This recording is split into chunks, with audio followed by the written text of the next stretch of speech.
Bonjour à tous, c'est Thomas. On se retrouve cette semaine pour une nouvelle vidéo sur le développement personnel. La vidéo de cette semaine, on va analyser l'une des raisons pour lesquelles les gens n'arrivent pas à devenir riches. C'est une vidéo de Brian Tracy et du coup, la vidéo s'intitule 5 raisons pour lesquelles les gens n'arrivent pas à devenir riches. Dans cette vidéo, Brian Tracy explique les 5 raisons principales qui empêchent du coup les gens de s'enrichir et d'atteindre l'indépendance financière ou d'atteindre le niveau de vie qu'ils décident. Et du coup, à la fin de la vidéo, on se retrouvera ici pour l'analyse ensemble des 5 points les plus importants. Également, je vous donnerai ma propre expérience sur comment j'ai fait pour mettre des sous de côté pour pouvoir partir voyager pendant 2 ans sans travailler. Et du coup, comme d'habitude, en bas de la vidéo, vous trouverez des livres, le lien vers les livres de Brian Tracy pour que vous puissiez en apprendre un petit peu plus sur la philosophie et le message que Brian cherche à partager avec son public. Donc, je vous souhaite un très bon visionnage et je vous dis rendez-vous à tout à l'heure, à la fin de la vidéo, pour l'analyse ensemble des points les plus importants. Bonjour. Avec la nouvelle année qui arrive, je sais que nombre de vos résolutions du nouvel an impliquent des économies d'argent et devenir plus riche. Mais avant de commencer à créer votre plan d'action pour atteindre vos objectifs financiers, il est important de vous assurer que vous ne vous empêchez pas vous-même inconsciemment d'atteindre votre indépendance financière. Au fil de mes années d'expérience, j'ai appris qu'il existe 5 erreurs fréquentes qui empêchent la majorité des gens de s'enrichir. Analysons ces erreurs une par une. Tout d'abord, la raison principale, c'est qu'il ne leur est jamais venu à l'esprit jusqu'à présent de devenir riche. Par exemple, le citoyen moyen a grandi dans une famille où il n'a jamais rencontré ou connu quelqu'un qui était riche. Il va à l'école, socialise avec des gens qui ne sont pas spécialement riches, et qui se ressemblent s'assemblent. Il travaille avec des gens qui ne sont pas riches, ses amis en dehors du travail ne sont pas riches non plus, et il n'a pas de modèle autour de lui de personnes qui soient riches. Maintenant, si vous avez été dans ce cas tout au long de votre année d'études, jusqu'à l'âge de 20 ans environ, vous pouvez tout à fait être devenu un adulte pleinement mûr dans notre société, et il se peut que vous n'ayez simplement jamais pensé que c'était tout aussi possible pour vous de devenir riche que ce l'est pour quelqu'un d'autre. Donc la première raison pour laquelle les gens ne deviennent pas riches, c'est parce que cela ne leur vient jamais à l'esprit que ça leur est possible. Et bien sûr, si cela ne leur vient jamais à l'esprit, alors ils ne prennent jamais aucune des mesures nécessaires pour en faire une réalité. La deuxième raison pour laquelle les gens ne deviennent pas riches, c'est qu'ils ne décident pas de le faire. La principale cause pour le manque de réussite et l'échec est que la grande majorité des gens ne décident pas de réussir. Même si une personne lit un livre ou assiste à une conférence ou s'associe à des personnes qui réussissent financièrement, rien ne change jusqu'à ce qu'ils prennent la décision de faire quelque chose de différent. Même s'il arrive à une personne de se rendre compte qu'elle pourrait devenir riche si elle faisait certaines choses d'une certaine façon, si elle ne décide pas de faire le premier pas, elle finira par rester là où elle est. Si vous continuez à faire ce que vous avez toujours fait, alors vous continuerez à obtenir ce que vous avez toujours obtenu. La troisième raison pour laquelle les gens ne deviennent pas riches, c'est la procrastination. Les gens ont toujours une bonne raison de ne pas commencer à faire ce qu'ils savent qu'ils devraient faire pour atteindre leur indépendance financière. C'est toujours le mauvais mois, la mauvaise saison ou la mauvaise année. Il semble toujours y avoir une bonne raison de procrastiner. En conséquence, ils continuent à repousser à plus tard, mois après mois, année après année, jusqu'à ce qu'il soit trop tard. Même si une personne s'est rendue compte qu'elle pouvait devenir riche, et même si elle a pris la décision de changer, la procrastination poussera tous ses projets dans un avenir ultérieur et rien ne se passera jamais. La quatrième raison, et également la raison pour laquelle les gens partent en retraite sans argent, est ce que les économistes appellent l'incapacité de retarder la gratification. La grande majorité des gens ont la tendance irrésistible de dépenser chaque centime qu'ils gagnent et tout ce qu'ils peuvent emprunter ou acheter à crédit. Si vous ne pouvez pas retarder la gratification ou vous discipliner pour ne pas dépenser tout ce que vous gagnez, vous ne pourrez pas devenir riche. W. Clement Stone a dit un jour, « Si vous ne savez pas comment économiser l'argent, alors les graines de la grandeur ne sont pas en vous.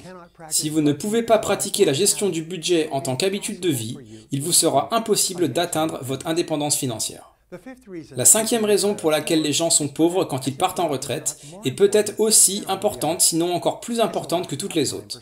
C'est un manque de perspective temporelle.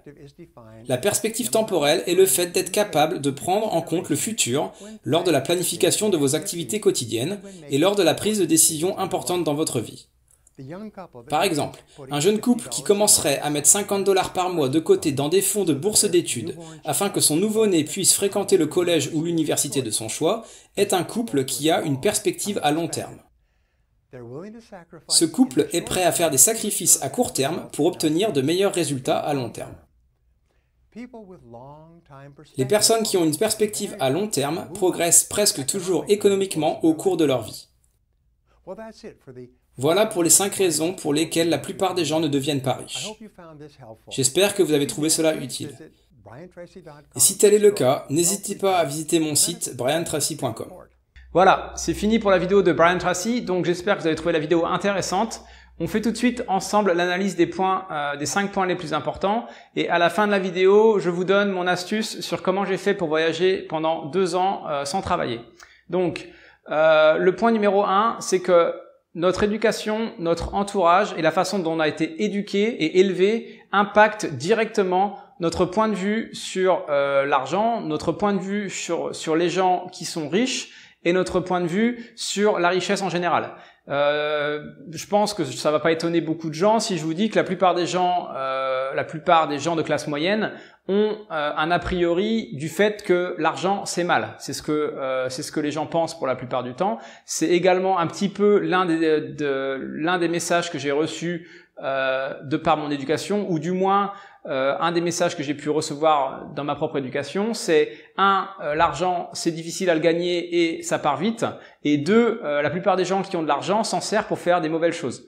Ce qu'il faut savoir, c'est que ça, ce n'est qu'un point de vue, ce n'est pas spécialement la réalité, et du coup, libre à chacun de redéfinir notre propre vision de l'argent afin justement d'avoir un rapport plus sain avec l'argent. Et grâce à ça, c'est la première étape qui nous permet du coup de nous enrichir. Car si nous n'avons pas un rapport sain avec l'argent et avec la richesse, c'est absolument impossible de réussir à obtenir de l'argent dans notre vie et à devenir riche ou financièrement indépendant si vous n'êtes pas capable déjà d'apprécier l'argent pour les bonnes choses que c'est capable de faire. Bien sûr, l'argent peut apporter plein de choses négatives, mais c'est comme plein d'autres choses dans la vie, ce n'est pas spécialement lié à l'argent, c'est uniquement lié à la façon dont on l'utilise. Donc l'argent en lui-même, l'argent en tant que tel, n'est pas spécialement bon ou mauvais. L'argent n'est qu'un moyen d'échange, l'argent n'est qu'une énergie. Voilà. Le point numéro 2. C'est que les gens ne décident pas de devenir riches ou ne décident pas de changer. Donc ça, c'est une des raisons, la deuxième raison selon Brian Tracy pourquoi les gens ne deviennent pas riches, c'est que les gens ne décident pas de changer ou les gens ne font pas ce qu'il faut pour changer. Et si vous ne changez pas, vous refaites la même chose qu'avant, vous reproduisez les mêmes mécanismes et du coup, il n'y a pas spécialement de raison de croire que sans changer, vous allez être en mesure d'obtenir quelque chose de différent. Le point numéro 3. C'est que la procrastination fait que les gens repoussent toujours à plus tard leurs projets, repoussent toujours à plus tard leurs buts, repoussent toujours à plus tard leurs objectifs et du coup ne décident pas de se lancer dans leurs projets. Également, les gens ont peur de se lancer dans l'inconnu et du coup les gens ont peur de perdre leur argent ou de faire faillite ou de perdre leur travail, etc. Et du coup ça n'aide pas également les gens à prendre des initiatives pour aller chercher les objectifs qu'ils veulent.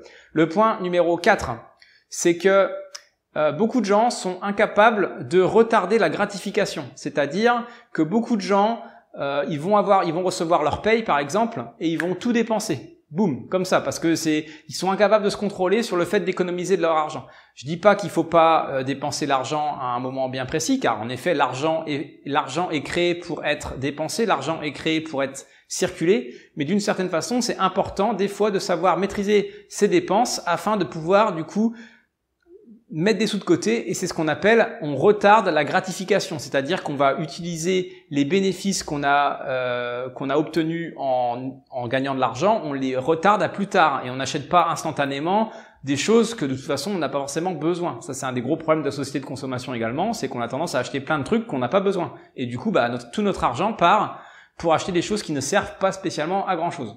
Le point numéro 5, et juste après je vous donne mon astuce du coup pour comment j'ai fait pour économiser de l'argent, c'est le point numéro 5 du coup, c'est le manque de perspective temporelle. C'est-à-dire que les gens ne cherchent pas spécialement à voir le futur, à imaginer qu'est-ce qu'ils voudraient faire dans le futur, comment qu'ils vont vouloir vivre leur vie, etc.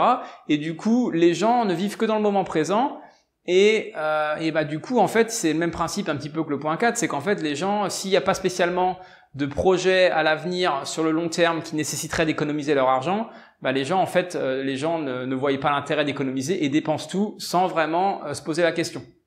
Donc du coup, la perspective temporelle, c'est très important, ça nous permet de voir à l'avenir, d'envisager un petit peu quels peuvent être les projets à l'avenir, et du coup, ça peut nous donner des justifications pourquoi il y aurait besoin d'économiser de l'argent ou pas. Voilà, moi, mon astuce du coup, je vais vous expliquer un petit peu, j'ai pas beaucoup parlé de moi pour l'instant dans les différentes vidéos. En gros, ce qui se passe, c'est que moi, je suis originaire de France, bien sûr, je suis originaire pas de Paris, je suis originaire de la province, et j'ai travaillé pendant 6 ans dans une ville de province et je gagnais 1400 € par mois. Donc si je fais le calcul, je gagnais 1400 € par mois. Alors 1400 € par mois, c'est pas énorme. C'est une somme, voilà, c'est une somme telle quelle, mais c'est pas spécialement énorme. Ce qu'il faut savoir, c'est que sur les 1400 € par mois, j'ai eu la bonne idée, dès que je recevais donc en fait, je recevais mon salaire le premier ou le deuxième du mois. Le troisième du mois, j'avais un virement automatique qui était prévu, qui était planifié. Je virais 300 € tous les mois, de côté, sur un compte séparé. Donc tous les mois, je mettais 300 € de côté. Et je me forçais à vivre avec uniquement 1100 €. Ce qu'il faut savoir, c'est qu'il y a eu des études qui ont prouvé que peu importe quel montant vous recevez sur votre compte tous les mois, vous allez le dépenser. C'est-à-dire que si je recevais 3000, j'aurais probablement dépensé les 3000 on va dire, si je suis dans la société de consommation habituelle et dans l'état d'esprit habituel des gens, peu importe ce qu'on reçoit, on le dépense. Car quand on regarde ses comptes, on dit « Ah, bah j'ai encore assez d'argent, allez, je vais acheter ça, ça, ça et ça, bref. » Donc du coup, une des raisons de déplacer les 300 €, c'est que du coup, je me forçais à vivre uniquement avec 1100 €. Et vous savez quoi ? J'étais en mesure de vivre avec 1100 €. Je louais un appartement, ça me coûtait 500 € de location. Il me restait 600 € pour acheter à manger, faire mes sorties, etc., etc., mettre de l'essence dans la voiture et compagnie. Et moi, j'arrivais à tenir le coup. Alors après, bien sûr, si vous êtes à Paris et la vie coûte plus cher, bien sûr, c'est différent, mais en même temps, normalement, votre salaire peut être éventuellement un petit peu plus élevé. Donc moi, c'était dans l'exemple de province. Ce qui s'est passé, c'est qu'avec les 300 € par mois, à la fin de l'année, du coup, 3 fois 12, ça me fait 3600 € par an. Donc, à la fin de l'année, j'économisais 3600 € par an. Et donc, comme je vous ai dit, j'ai travaillé pendant 6 ans. Donc ça, fois 6 égale 3006 multiplié par 6, ça fait 21 600 €. Donc, après 6 ans, au bout de 6 ans, en utilisant cette méthode-là, j'avais 21 600 €. Ce que j'ai fait avec ces 21 600 €, c'est que j'ai donné ma démission et je suis parti voyager. Et j'ai fait le tour du monde pendant 2 ans. C'est un exemple, comment faire en gagnant uniquement 1400 € par mois, comment être capable de mettre des sous de côté afin de faire un but, de faire un projet qui me tenait à cœur. D'accord ? Donc, ça, c'est des méthodes c'est des explications de gestion financière que vous pouvez retrouver sur Internet. Je parlerai d'autres vidéos qui expliquent de comment gérer son argent. On reparlera de ce principe-là. Ce qu'il faut savoir, c'est qu'il y a beaucoup de gens autour de moi qui m'ont dit « Ouah, t'es super chanceux de pouvoir partir faire le tour du monde. J'aimerais trop être à ta place. Je sais pas comment tu fais, etc. » Ben en fait, ces gens-là, ils gagnaient pas spécialement plus que moi. Enfin, ces gens-là, ils gagnaient peut-être même plus que moi. Je veux dire, je gagnais pas spécialement plus qu'eux. La seule différence, c'est que j'ai décidé de retarder la gratification, comme l'explique Brian Tracy dans la vidéo. J'ai retardé ma gratification à 6 ans après, d'accord ? Et j'ai eu une perspective temporelle de me dire, voilà, je mets ça de côté, je m'en servirai plus tard, ça me servira plus tard. Au début, je savais pas je savais pas que je voulais voyager, je savais pas que j'aurais envie de voyager. Je savais juste que je voulais mettre des sous de côté pour l'avenir, en fonction de ce qu'allait se passer. Quand j'ai eu envie de voyager, j'étais très très content de me rendre compte que j'avais économisé 21 600 euros, d'accord? Donc je dis pas ça pour me vanter ou quoi que ce soit, je donne juste un exemple. Tout le monde peut mettre un petit peu de côté tous les mois. Même si vous mettez pas autant, même si vous mettez que 200 euros de côté tous les mois, rien que 200 euros de côté tous les mois, ou même 100 euros de côté tous les mois, ça va déjà faire un gros changement. Si vous mettez 100 euros de côté tous les mois, à la fin de l'année, ça fera 1200, et au bout de 5 ans, ça fera 6000 euros. Donc, soit 5 ans, ça fera 6000 euros. Donc, vous pouvez déjà faire de belles choses avec 6000 euros en mettant de côté que 100 euros par mois. Donc voilà, c'était ma petite astuce financière sur comment j'ai fait de mon côté. Ce qu'il faut savoir, c'est que si jamais j'avais pas fait ça, j'aurais pas la vie que j'ai aujourd'hui. C'est-à-dire qu'actuellement, je vis à l'étranger.